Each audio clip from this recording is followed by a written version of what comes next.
क्या आपको पता है एक ऐसी दुनिया के बारे में आज तक जहाँ पे बहुत कम लोग ही पहुँच पाए हैं।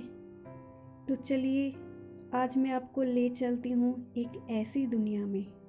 ऐसी साइकोलॉजी आपने कभी नहीं पढ़ी होगी। दुनिया में लगभग हर क्षेत्र की सफलता साइकोलॉजी और नेचर में उपलब्ध शक्तियों में छिपी हुई है। यदि आप नेचर की शक्तियों को समझना और इस्तेमाल करना सीख जाएंगे तो आप ऐसे मुकाम को हासिल कर लेंगे जहां तक कम लोग ही पहुंच पाते हैं। क्या आपको पता है इस वक्त हमारे साथ साथ और भी अलग अलग आयाम चल रहे हैं। हमारे साथ इसी समय में और भी कई आयामी दुनिया चल रही है। आयाम का अर्थ क्या है? तो चलिए सबसे पहले यही जान लेते हैं। इसे हम एक उदाहरण के ज़रिए समझेंगे। आपने कभी किसी से प्रेम किया है? यदि हाँ, तो जब आपने प्रेम किया होगा उस समय आप इस दुनिया में होते हुए भी एक अलग समय, एक अलग आयाम में चले गए थे जहाँ आपको बहुत अलग अनुभव हो रहा था। उस समय आप सोच रहे होंगे कि दुनिया कितनी खूबसूरत है। कहने का मतलब आपका शरीर तो इस दुनिया में होता है, लेकिन आपकी आत्मा या सूक्ष्म शरीर जो भी कहिए वो एक अलग दुनिया में प्रवेश कर जाती है। मैंने सुना है गौतम बुद्ध और जीसस यदि किसी सूखे हुए पौधे के पास से गुजर जाते थे तो उन पौधों में फिर से नए पत्ते आ जाते थे। उनकी मौजूदगी की हवा में ही कुछ ऐसी बात थी कि कोई उनके पास से गुजर भी जाता तो उसका मन प्रसन्न हो उठता था। आखिर भगवान बुद्ध या जीसस में ऐसी कौन सी बात थी? उनका शरीर केवल पृथ्वी पर था, लेकिन वो एक अलग आयामी दुनिया में जी रहे थे। आयामी दुनिया का मतलब ऐसे समझें कि उनकी आत्मा या चेतना इस दुनिया से ऊपर उठकर ऐसी दुनिया में पहुंच चुकी थी जहां केवल भगवान का वास होता है।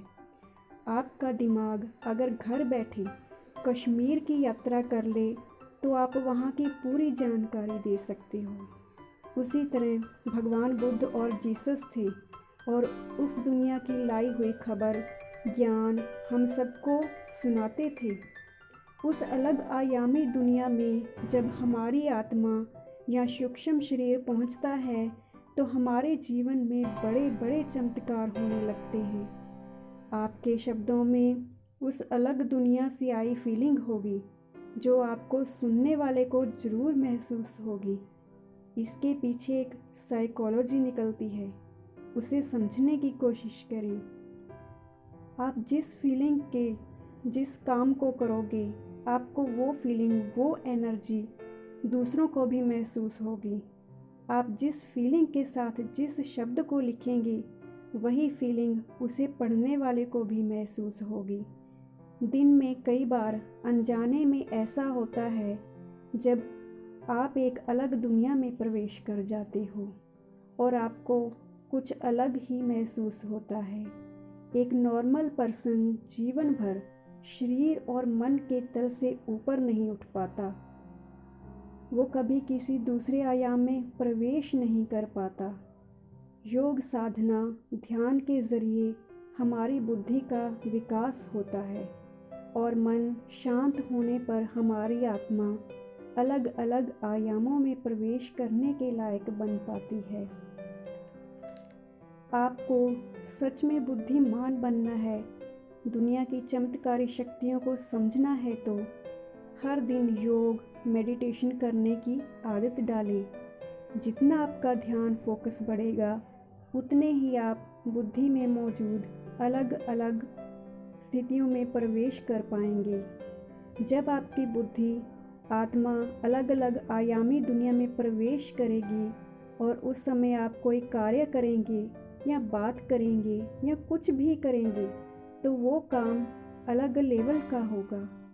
आपकी पर्सनैलिटी में एक ऐसी सुगंध आ जाएगी जिससे आप एक जादूगर की भांति प्रतिभाशाली हो जाएंगे। आपकी एनर्जी चारों ओर फैलने लगेगी। इसीलिए हर दिन योगा साधना के ज़रिए अपने मन को शांत कीजिए। जब आप मन से शांत होंगे तो आपका व्यक्तित्व चमत्कारी बन जाएगा। मन और शरीर के तरफ से ऊपर उठिए। आप इस दुनिया को बदलने के लिए जन्मे हैं।